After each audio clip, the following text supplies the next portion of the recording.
Praise the Lord. आप सबको जय मसीह की। मैं परमेश्वर का धन्यवाद देता हूँ आज की सुबह दिखाने के लिए। एक और दिन परमेश्वर ने हम सबके जीवन में जोड़ दिया। हम परमेश्वर को कोटि कोटि धन्यवाद दें। एक नया संदेश लेकर मैं पास्टर राज मसीह आपके सम्मुख उपस्थित हूँ और आपने देखना शुरू किया है मेरा यूट्यूब चैनल जिसका नाम है ब्रदर राज मसीह। मैं आपसे निवेदन करता हूँ, यदि अभी तक आपने मेरे चैनल को सब्सक्राइब नहीं किया है तो अभी सब्सक्राइब कर लीजिए, बेल आइकन को दबाइए ताकि नोटिफिकेशन आपके पास पहुँचे। नया वीडियो, नई जानकारी बिना व्यवधान बिना रुकावट आपके पास पहुँच जाए। मेरे वीडियोज़ को लाइक कीजिए और शेयर कीजिए और कमेंट्स बॉक्स में आकर मुझसे ज़रूर बातचीत कीजिए और ज़रूर मेरे चैनल को सब्सक्राइब कीजिए। अपने दोस्तों को भी बताइए क्योंकि टारगेट है 1 लाख सब्सक्राइबर का। मतलब 98,000 तो हो चुके हैं और 98,500 कुछ हो गए हैं और अब सिर्फ 1500 और सब्सक्राइबर चाहिए ताकि 1 लाख हो जाए। उसके ऊपर परमेश्वर जो चाहे वही हो। Praise the Lord. तो आज का जो संदेश है वो सुख के बारे में है, क्योंकि मनुष्य जो है ऐसी परिस्थिति में आजकल दुख, परेशानी, चिंताएं, बीमारियां, क्लेश, ये सारी बातों ने हमको क्या कर रखा, बिंदा रखा, घेर रखा है। तो ऐसे में सुख की चाह किसे नहीं होगी। तो आज का संदेश है कि क्या आप सुख ढूंढ रहे हैं, तो कहाँ से मिलेगा, कैसे मिलेगा, क्या करना पड़ेगा हमको इसके लिए। आज इसी विषय पर हम बातचीत करेंगे। तो बहुत महत्वपूर्ण संदेश है मेरे और आपके लिए, ज़रूर सुने और इसे शेयर करें ताकि और भी लोग इन बातों को जान सकें। ट्रूपर्स में आज का सवाल जो है वो नया नियम से है। दोरकास एक स्त्री है नया नियम में, उसका दूसरा नाम क्या है? दोरकास का दूसरा नाम क्या है? दोनों नाम एक साथ लिखें। जानते हैं तो कमेंट्स में लिख दीजिए, नहीं तो डिस्क्रिप्शन में आपको इस सवाल का जवाब मिल जाएगा। और मैं आपको एक जानकारी देना चाहता हूं कि हमारा बाइबल कॉलेज जो है, बाइबल स्कूल जो है दिल्ली में, उसमें कॉरेस्पॉन्डेंस कोर्स का नया बैच शुरू होने वाला है। 15वां बैच शुरू होने वाला है इसी महीने के अंत में। तो इस नंबर पर मुझे आप व्हाट्सएप मैसेज कीजिए और लिखिए कि मुझे BBS कोर्स करना है। कॉल मत कीजिएगा क्योंकि मैं उसमें पूरी जानकारी आपको नहीं दे पाऊंगा। आप मुझे व्हाट्सएप मैसेज करें, उसी समय आपको पूरी जानकारी मिलेगी। और अपना आवेदन पत्र हासिल कीजिए, आवेदन कीजिए ताकि आपका नाम रजिस्टर्ड हो सके। तो जल्दी कीजिए, समय बहुत थोड़ा है। अगर आप चाहते हैं 1 साल का कॉरेस्पॉन्डेंस कोर्स, घर बैठे आपको पढ़ाई करनी है, घर पर ही हम बुक्स भेज देंगे, कहीं नहीं जाना है आपको, ना कहीं आना जाना है, सिर्फ घर पे बैठ के आपको अपने समय पर पढ़ाई करनी है। और 15वां बैच है, 14वां बैच चल रहा है और आज 12वें बैच का जो है वो ग्रेजुएशन है। मैं कोशिश करूँगा लिंक देने की, आप उसमें ज़रूर शामिल होइएगा। Praise the Lord. आइए छोटी सी प्रार्थना करके आज के वचन में चलेंगे। प्रभु जी, मैं धन्यवाद देता हूँ आज की सुबह दिखाने के लिए और विनती करता हूँ प्रभु आज के वचन को भी शेयर करने में मेरी मदद सहायता कर। मेरे होठों को और मेरे दिल दिमाग को छूकर ब्लेस कर। मेरी आत्मा और मेरा शरीर तेरे ही कब्जे में रहे ताकि बोलने वाला मनुष्य नहीं कि तेरा आत्मा हो। जो भी गुण भेद की बातें आज के वचन में छिपी हैं वो हम पे प्रकट करना ताकि हम उन बातों को जाने और उन्हीं के अनुसार अपने जीवनों को व्यतीत करने वाले बन सकें। जितने भी लोग इस वचन को देख रहे हैं, सुन रहे हैं, सब पर मैं तेरी आशीष बोलता हूँ प्रभु। हर एक को आशीषित कर, हर एक की रोग, बीमारी, चिंता, परेशानियों को अपने सामर्थ्य नाम के द्वारा दूर कर दे। यीशु नासरी के नाम से मांगते हैं, आमीन। Praise the Lord. तो आइए आज के इस अद्भुत संदेश को शुरू करेंगे। संदेश है, क्या आप सुख ढूंढ रहे हैं? आप, मैं, हर एक जन सुख की चाह किसे नहीं होती। कौन नहीं चाहता कि वो आनंदित रहे, कौन नहीं चाहता कि वो प्रसन्न रहे, कौन नहीं चाहता कि वो सुख से रहे। तो सुख हमें कहाँ मिलेगा? सुख हमें मिलेगा इस वचन के अंदर। ये हमें बताएगा कि कहाँ पर वो सुख है जो हमें मिलने वाला है। कुछ बातें हैं बाइबल में ऐसी जो परमेश्वर की अधीनता में है और वो चीज़ें परमेश्वर के ही पास है। वैसे तो सारी सृष्टि परमेश्वर की बनाई हुई है, लेकिन कुछ बातें ऐसी हैं जो मैं आज आपको बताने जा रहा हूँ। ध्यान से सुनिएगा, एक एक वचन को नोट कर लीजिएगा और इसे पढ़िए ताकि परमेश्वर का इस वचन के द्वारा आप जान सके कि अगर हम भटक रहे हैं सुख को ढूंढने के लिए, कुछ नहीं करना, बाइबल निकालिए और उसे फॉलो कीजिए, सुख हमारे पास अपने आप ही चल के आएगा। Praise the Lord. तो आइए एक वचन देखते हैं हम, सुख कितना और कहाँ से और कैसे मिलेगा। उसी वचन में सारी बातें हैं। फिर उसके बाद और भी कुछ बातें जो मैं आज आपके साथ शेयर करूंगा। यह है जकरिया नबी की पुस्तक 9 अध्याय का 12वां पद। देखिए यहाँ पर क्या लिखा है, ध्यान से सुनिएगा। लिखा है, हे आशा धरे हुए बंदियों, गढ़ की ओर फिरो, मैं आज ही तुम्हें बताता हूं कि मैं तुमको बदले में दुगना सुख दूंगा। दुगना सुख देगा परमेश्वर। यहाँ पर देखिए, लिखा है कहाँ मिलेगा सुख, परमेश्वर के पास ही मिलेगा। और कैसे मिलेगा, लिखा है कि मन फिराकर परमेश्वर के पास आने की ज़रूरत है। लिखा है कि हे आशा धरे हुए बंदियों, क्योंकि हम किस बंधनों में बंधे हुए हैं आज, संसारिक बंधनों में, शारीरिक बंधनों में, बहुत सारे बंधनों में हम बंधे हुए हैं। तो यहाँ पर लिखा है हे आशा धरे हुए बंदियों, आशा तो रखते हैं हम परमेश्वर से, लेकिन हम संसारिक बातों में बिंदे हुए हैं।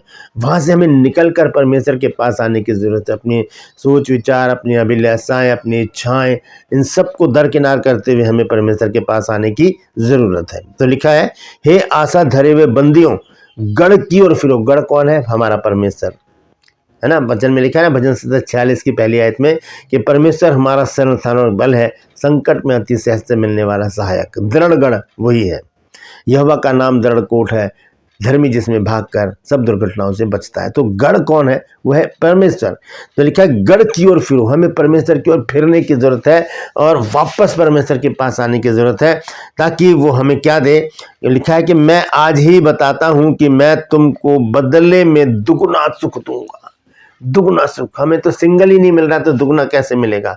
हम वो काम कर ही नहीं रहे जो परमेश्वर चाहता है। परमेश्वर चाहता है कि मन फिराकर हम परमेश्वर के पास लौट कर आ जाएं, अपने गंदे कामों से, अपनी गंदी इच्छाओं से, अभिलाषाओं से, अपनी संसारिक बातों से, शैतानी बातों से छोड़कर, उन सब बातों को छोड़कर, लबादा उतार कर उस अंधे भिखारी की तरह जो यीशु की ओर दौड़ पड़ा, सब कुछ छोड़कर यीशु मसीह के पास आ जाने की ज़रूरत है, ताकि हमें दुगना सुख दे। तो सवाल है क्या हम सुख ढूंढ रहे हैं? तो सुख तो परमेश्वर के पास है। और कितना है? बहुत है, बहुत है। और सिर्फ सुख ही नहीं है उसके पास बहुत कुछ है। आइए देखेंगे। पहली चीज़ मैंने आपको बताई सुख, दूसरी चीज़ है आराम। आराम और विश्राम। मत्ती 11 अध्याय की 28 आयत लिखा है कि हे सब परिश्रम करने वालों और बोझ से दबे लोगों, मेरे पास आओ, मैं तुम्हें विश्राम दूंगा। ये भी परमेश्वर के पास है। वो कहता मेरे पास आओ। हम इधर उधर भागते फिरते हैं, क्या मिल रहा है हमको? कुछ भी नहीं मिल रहा। और बेचैनी है, और परेशानी है, और चिंताएं हैं, और दुख है। हम अपने दुखों को बढ़ा रहे हैं परमेश्वर से दूर भागकर। कहते मेरे पास आओ, मैं तुम्हें विश्राम दूंगा। ये यीशु मसीह के शब्द है मत्ती 11:28 पद में। उसके बाद हम देखते हैं मलाकी की पुस्तक में 3 अध्याय इसके 9 और 10। मलाकी 3 अध्याय उसके 9 और 10 पद को जब हम पढ़ते हैं तो यहाँ पर देखिए परमेश्वर हमें आशीषित भी कर सकता है। लिखा है यहाँ पर,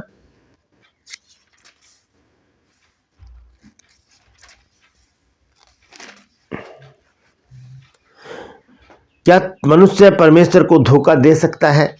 देखो तुम मुझको धोखा देते हो और तो भी पूछते हो कि हमने किस बात में तुझको लूटा है, दशमांश और उठाने की भेंटों में। अब देखिए 9 पद में क्या लिखा है, तुम पर भारी शाप पड़ा है क्योंकि तुम मुझे लूटते हो, वरन सारी जाति ऐसा करती है। और जो मैं बताने जा रहा हूँ बात, वो अब 10 पद में आपको मिलेगी। लिखा है सारे दशमांश भंडार में ले आओ कि मेरे भवन में भोजन वस्तु रहे। सेनाओं का यहोवा यह कहता है, ऐसा करके मुझे परखो कि मैं आकाश के झरों के खोलकर तुम्हारे ऊपर अपरंपार आशीष की वर्षा करता हूं या नहीं। सुख दुगना है, विश्राम है उसके पास, और अपरंपार आशीष परमेश्वर के पास है। तो क्या करना पड़ेगा हमको? हमें परमेश्वर के पास आना पड़ेगा, क्योंकि हम जब पढ़ते हैं नीति वचन 3 अध्याय और इसके 16 पद में, तो वहाँ पर लिखा है कि इसके दाहिने हाथ में दीर्घायु, उसके बाएं हाथ में धन और महिमा। ये किसको नहीं चाहिए? किसको दीर्घायु नहीं चाहिए? किसको धन नहीं चाहिए? किसको महिमा नहीं चाहिए? सब चाहते हैं ये। लेकिन यहाँ पर हमने देखा है मलाकी 10 पद में, 3 के 10 पद में, ये सारे दशमांश भंडार में ले आओ कि मेरे भवन में भोजन वस्तु रहे। ऐसा करके मुझे परखो कि मैं आकाश के झरों के खोलकर तुम्हारे ऊपर अपरंपार आशीष की वर्षा करता हूँ। यानी अपरंपार आशीष है, दुगना सुख है, अपरंपार आशीष है। किसके पास? परमेश्वर के पास। हालेलुया। भजन संहिता 16 अध्याय और इसके 11 पद को जब हम पढ़ते हैं तो देखिए यहाँ पर वचन में क्या लिखा है। यहाँ पर भी सुख के बारे में दर्शाया गया है।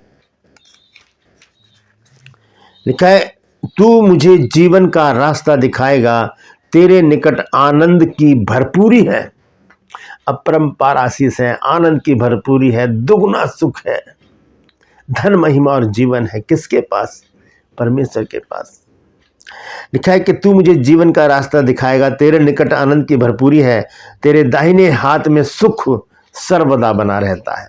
एक दिन का नहीं, सिर्फ संडे का नहीं या सैलरी वाले दिन का सुख नहीं, हमेशा का 365 दिन ये सुख जो है हमारे लिए बना रहेगा। लिखा है तू मुझे जीवन का रास्ता दिखाएगा, तेरे निकट आनंद की भरपूरी है, तेरे दाहिने हाथ से सुख सर्वदा बना रहता है। वो हमें अपने दाहिने हाथ से संभाल कर रखता है, उसके दाहिने हाथ में क्या है, सुख सर्वदा बना रहता है।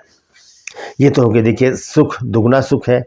और यहाँ पर भी लिखा है कि आनंद की भरपूरी है, अपरंपार आशीषें हैं, विश्राम भी है, और फिर उसके बाद वो शांति भी है जिसकी खोज हम कर रहे हैं। एक गाना हम गाते हैं ना, कब से तलाश में रहा मिल जाए शांति मुझे, दुनिया जो दे सकी ना मुझे, यीशु में मिल गई मुझे। तो यीशु में ही हमको शांति मिलेगी, क्योंकि यीशु मसीह ने यूहन्ना रचित सुसमाचार 16 अध्याय और उसके 33 पद में देखिए क्या कहा है हमसे। वो कहते हैं कि मैंने ये बातें तुमसे इसलिए कही हैं कि तुम्हें मुझ में शांति मिले।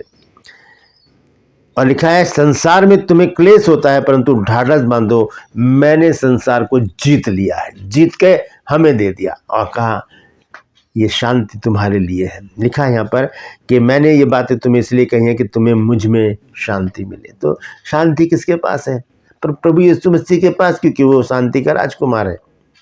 दुगना सुख भी उसके पास है, अपरंपार आशीष उसके पास है, आनंद की भरपूरी उसके पास है, सब कुछ उसके पास है, शांति उसके पास है। और एक चीज और है, अगर हम वो करें तो ये सारी चीजें हमें स्वयं ही मिल जाएंगी। पहला तिमुथियुस 6 अध्याय 17 पद जब हम पढ़ते हैं तो देखिए यहाँ पर क्या लिखा है। पहला तिमुथियुस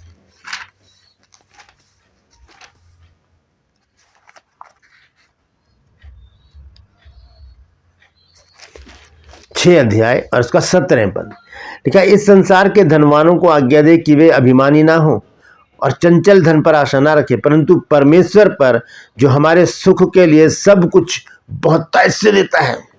सब कुछ है उसके पास, और छोटा मोटा थोड़ा मोटा नहीं है, बहुतायत से है उसके पास। वो कहता है परमेश्वर पर भरोसा रखो जो सब कुछ बहुतायत से हमको देता है। लिखा है कि इस संसार के धनवानों को आज्ञा दे कि वे अभिमानी ना हो और चंचल धन पर आशा ना रखें, परंतु परमेश्वर पर जो हमारे सुख के लिए सब कुछ बहुतायत से देता है। कौन देता है? परमेश्वर देता है। Praise the Lord.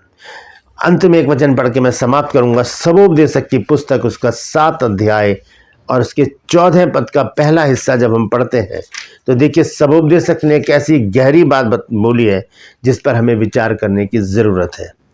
14 आयत के पहले हिस्से में लिखा, सुख के दिन सुख मान और दुख के दिन सोच। सुख है तो लिखा है आनंद करो, सुख दिया है परमेश्वर, लेकिन जब दुख आए जीवन में तो रोना नहीं, बिलखना नहीं, इल्ज़ाम नहीं लगाना परमेश्वर के ऊपर कि ये क्या कर दिया, बल्कि सोचना है कि ये दुख क्यों आया, क्योंकि हम ऐसे कर्म कर जाते हैं जिसके कारण दुख हमारे जीवन में आ ही जाता है। तो यहाँ पर ये हमें शिक्षा देता है ये वचन जो सुलेमान ने लिखा है। वो कहता है कि सुख के दिन सुख मान, क्योंकि सुख परमेश्वर जो देता है वो अपरंपार होता है, बहुतायत से होता है।